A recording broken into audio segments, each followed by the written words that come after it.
Hi everybody, this is Joanna and I am going to give you part two of the differences between Europe and America. So, for first time guests especially,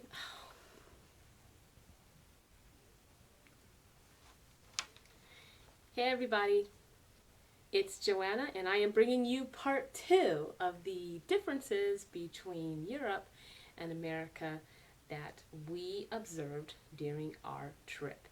Now, of course, this is for you first time travelers who are about to go overseas and you're about to experience Europe for the first time. We're certainly not experts, as there are many people who have traveled to Europe numerous times and have even lived in Europe. But even though we were there for a short duration, we did see some notable differences that definitely tell us that they do different things differently than they do here in America. So if you haven't seen my first video blog, check it out, okay? And I will have more video blogs for you to come, okay? So I'm only going to talk about maybe 4 things that we noticed that were different. Maybe 5, okay? The first thing has to do with tipping. Oh, tipping. We all love it, right? We go to a restaurant here in America, we pay an absorbent amount of money for our food, and then they actually calculate the tip for us. Yay! Okay? But here's a phenomenon, particularly in England, you don't have to tip.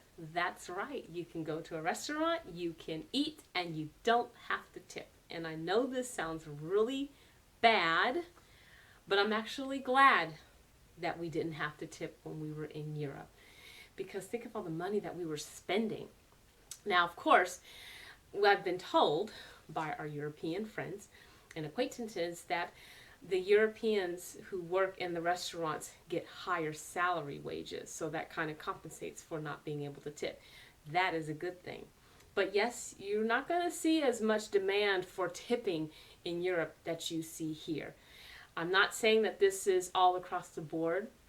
There may be areas that are changing or whatnot, but from our experience, we did not have to tip, okay? Here's number 2, and this has to do with going to the bathroom, okay? So hear me out. The bathrooms in Europe, they are separate, and what I mean is the toilets are in a separate room from the sink and the bathtub. This is a phenomenon that I especially saw when I went to Russia, which is considered Eastern Europe, when I went back to when I went to Russia back in 2007. But I did see this during our trip to Europe. I don't know why they do this, but I have been told that it has to do with giving the person the convenience of going to the bathroom in case somebody else is in the shower or whatnot. But it makes sense if you think about it. I mean, if you're going to the bathroom and it's kind of getting a little stinky in there, you don't want your family member to have to be subjected to that if they have to go in and brush their teeth or get ready for work. So yes, the toilets are in the separate room from the rest of the bathroom. So you actually have 2 different rooms for the bathroom, and it's actually quite interesting. Number 3 has to do with pharmacies. All right, so here in America, our pharmacies consist of Walgreens, Rite Aid, CVS Pharmacy, that type of thing, maybe some mom and pop pharmacies around here. But the pharmacies usually include areas where you can grab some snacks, maybe some quick groceries, maybe some clothes, not much, but you want to get some cosmetics, some makeup, things like that. You're not going to find that in Europe. Pharmacies in Europe are literally just that, pharmacies.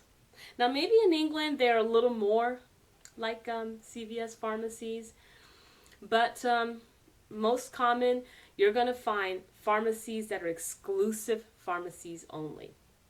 And these pharmacies close early too.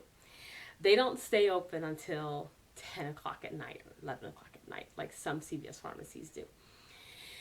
Some pharmacies, they do have some shoes and stuff, but they're more, they cater more towards the medical field. So they might be orthopedic shoes or something.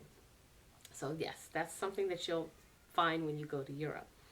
The other thing you're going to find that's common are corner market stores, corner grocery stores. Not the big, huge grocery chains that we're so used to here in America.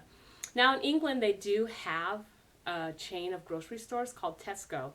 I think it's kind of equivalent to, I would say, not necessarily their Walmart, but maybe it's equivalent to like their Safeway or something. But in general, in Europe, particularly in places like France and Italy, you're going to find corner markets. And these corner markets will sell fresh fruits and vegetables, which is very convenient and maybe a little more healthier. And then finally, laundry.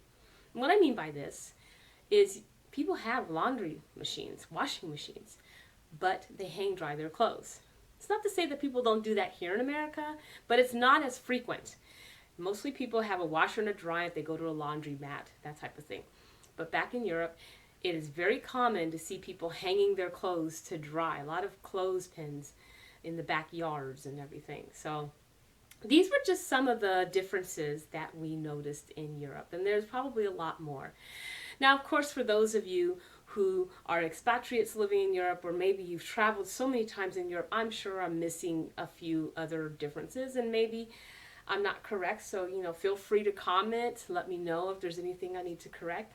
I will have other blogs coming, and for these blogs, I'm going to have one including blogs that focus on the specific countries that we went to and the differences in those countries, and also some things that I feel that Europe does a lot better than America.